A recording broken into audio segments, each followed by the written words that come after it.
Hi, Kelly.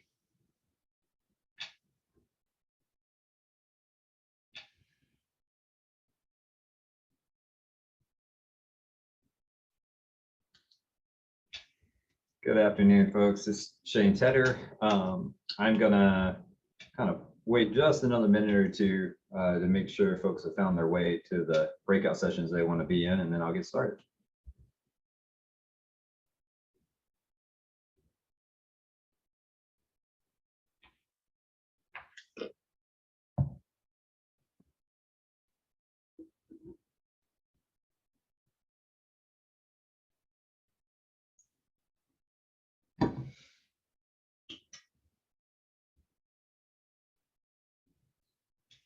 Hey, Austin. Thanks for joining us. Oh, you're not able to unmute. I did that. Sorry. I'll take off the unmute feature at the end of the presentation, but actually, with as few people as are here, I think I just enabled you to be able to unmute yourself if you want to. So. Yeah, glad to be here.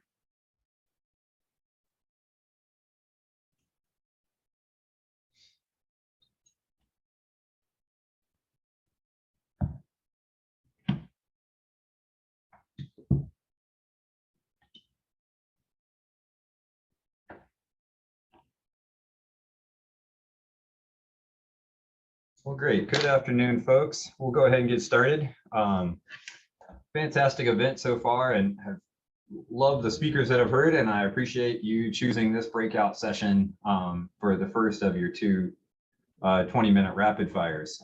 This is going to be a very rapid fire presentation on some stuff that the University of Kentucky is doing to use our campus as a living laboratory. My name is Shane Tedder. I serve as the campus sustainability officer. I've been in that role for a little over a decade, and excited to be here today. So what we're going to look at are 4 case studies, and I've got them displayed here, and they really touch on several areas that come from our sustainability strategic plan. So I want to go back upstream to it for a moment to provide some context for how these case studies fit in our overall sustainability efforts and why presenting them as a component of a living laboratory is important to me. So here you've got our university adopted understanding of sustainability, that it implies our activities will be ecologically sound, socially responsible, and economically viable, that there'll be intergenerational equity on that, and that a focus at an institution like UK encourages the integration of those with curricula, research, and outreach. And that hopefully the combination, the full package of that as a principled approach to operational practices and intellectual pursuits will prepare our students and empower our community to support sustainable development in the Commonwealth and beyond. Now, our strategic plan has 7 core areas at this point. They're shown below. Today's case studies are really going to hit on the 4 on the right. This is what that strategic plan looks like for each of those core areas. And so, you know, with an action item or a goal like increasing our waste diversion rate, that's how each of these case studies that I'm going to show today fits into a goal or a target from within the strategic plan, similar to what's circled. Also want to share a quick video that we just released today about a new way that we're telling stories about sustainability at UK and framing kind of what our approach is. So attempt to start the video here. It looks like it's working.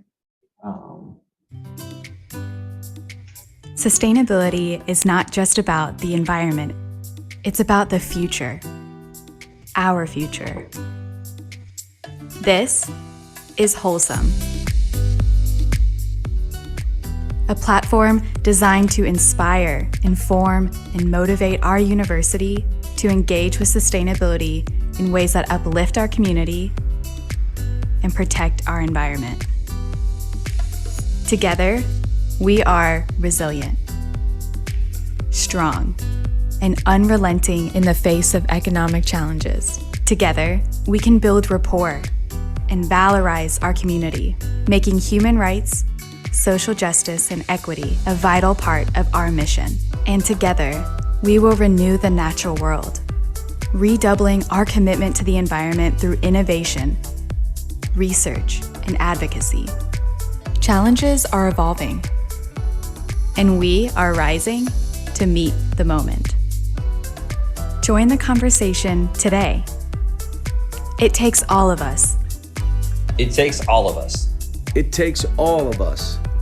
Essential parts of the whole sum to reinvent sustainability. And there is no better time than right now.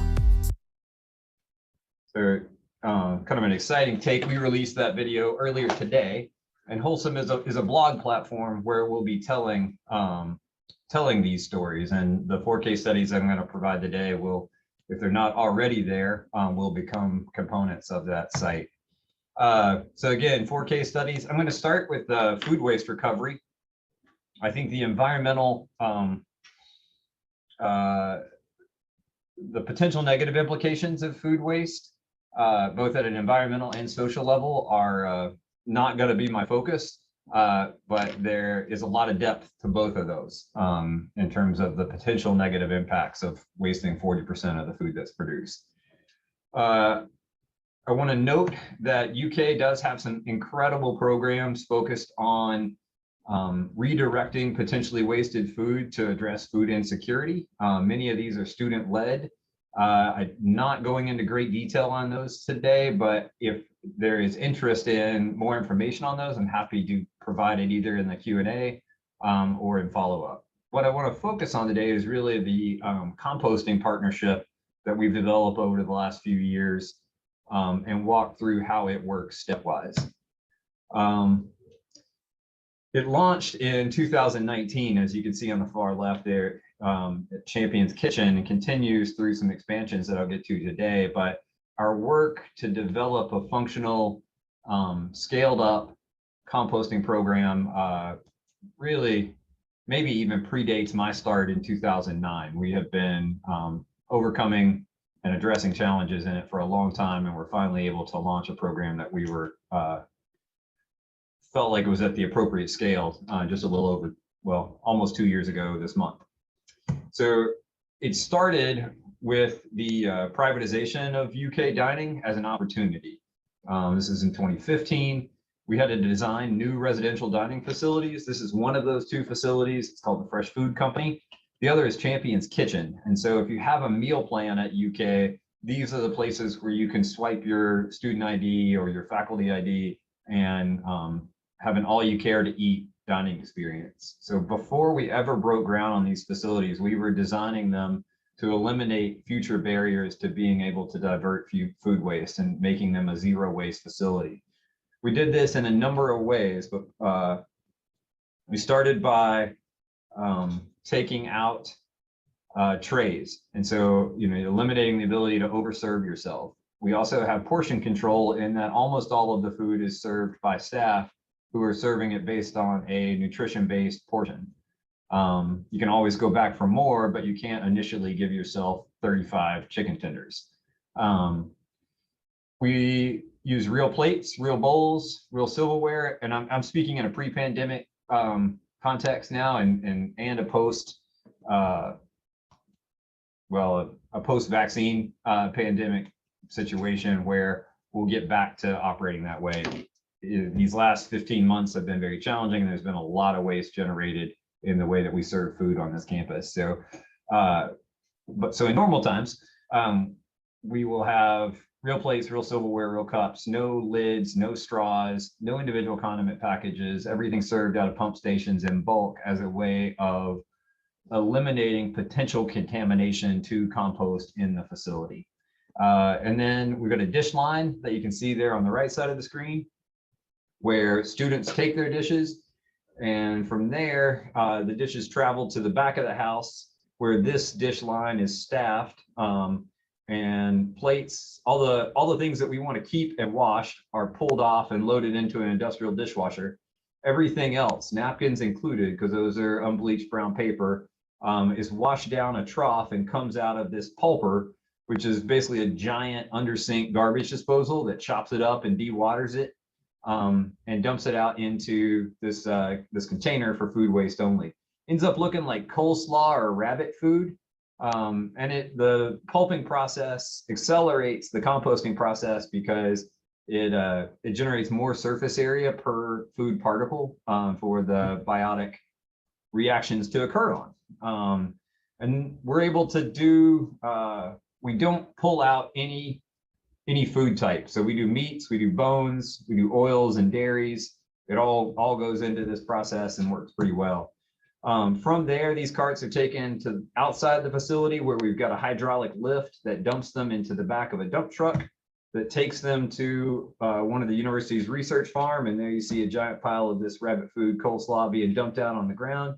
It's mixed with animal bedding and some other carbon materials at the right blend of carbon nitrogen, managed until it is it's managed for its heat levels until it's fully cooked. When it's fully cooked, it's available as a compost that we bring back to the campus and use as a soil amendment in planting beds around. And each of these processes is available. There's windows into these processes or direct engagement opportunities into these processes for faculty, staff, and students to be involved with our food diversion efforts. We've expanded into the residential environment with just one residence hall at this point, with students being able to opt in with a small food waste container that they can then take to a larger container, and then we pick it up as we collect from the rest of the campus. And just last month, we started piloting the collection of brown paper towels in restroom situations. So in a lot of our restrooms, the only thing that's showing up in the trash, the waste bin, are these brown paper towels. And so there's already very little contamination.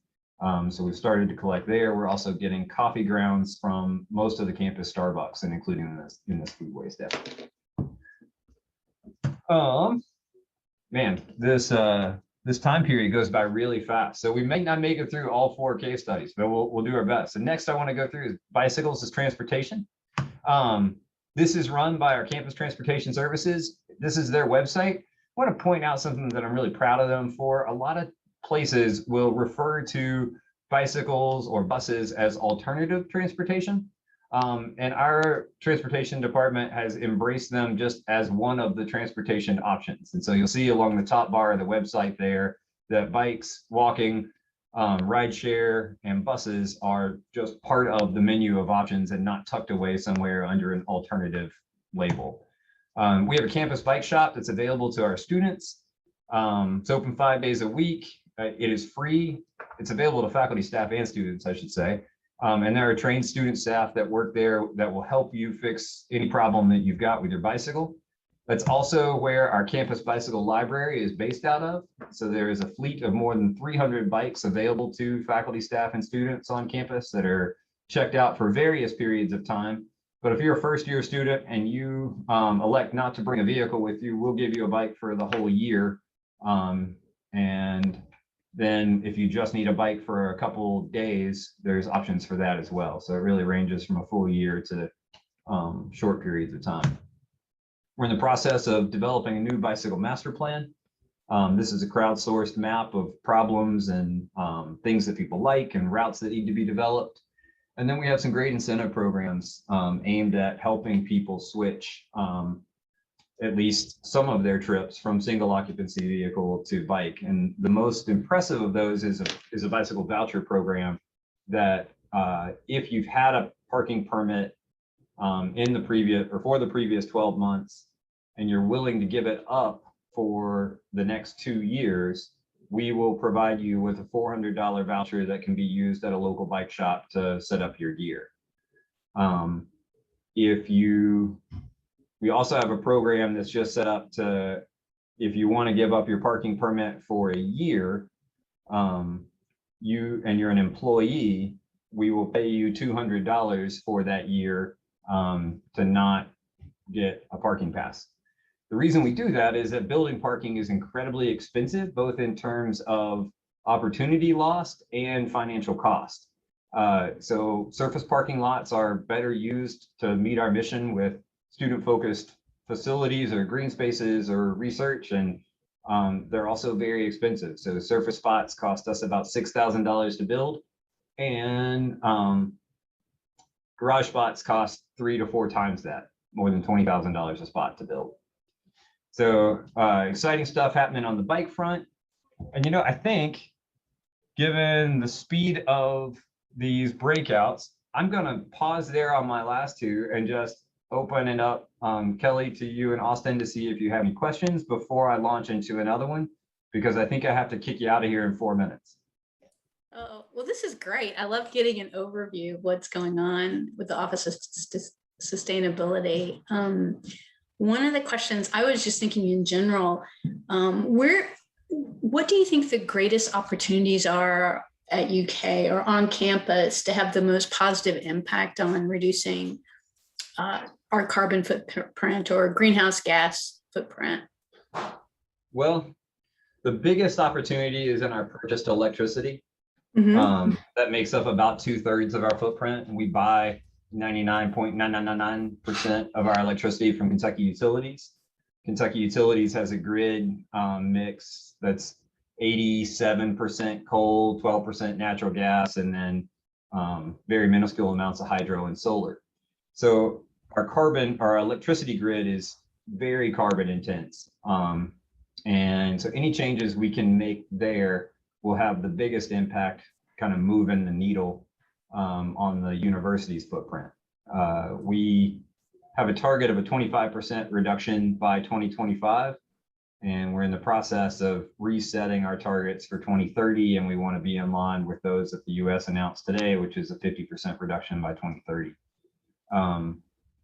The biggest opportunity, I think, for our community to be involved in reducing emissions is in transportation choices. Mm-hmm. And I think commuter emissions, decisions about air travel for professional reasons are the biggest levers relative to the emissions coming from our community. Great. Do you see any installations of more solar or geothermal on campus, those types of things? Yeah, we evaluate geothermal pretty much anytime we evaluate a building site. Mm-hmm. We're in the process of, reimagining the Reynolds building as the home for the College of Design, and mm-hmm. that's going to be heated and cooled with a geothermal field. 2 of our residence halls have geothermal fields. So geothermal is great. It's one of the most approachable renewables for us on campus. It's also invisible once you do it. So you right. really end up having to put up your own billboards to tell people you've done it. Right, look down. It's right here. Yeah. Solar, we are looking at utility scale solar opportunities in partnership with both our utility provider and the private sector, simply because it's way more efficient to run a 100 megawatt facility than it is to run 100 1 megawatt rooftop arrays from a mm-hmm. personnel maintenance operation standpoint. So we're looking at it from that standpoint. It's exciting. It really is. It's been fun to work on, and it's, as I tried to highlight with these 4 case studies, and maybe in this next session I'll get to all 4 of them and you can watch the video of it. It's really a decentralized effort. I'm an office of one. I serve as connective tissue. Mm-hmm. Things that are going on, and we really, through our sustainability strategic plan, tried to infuse this in the goals and targets of all the other units that it takes to make it happen. Right. Divert that. And with that, I apologize, but I've got to send you on to your next 20-minute session. And so if you want to... Yeah, I may hang out and see if I can get the last 2 case studies. Please do. Please do. Great. Well, let's see. Jessica, if you're listening,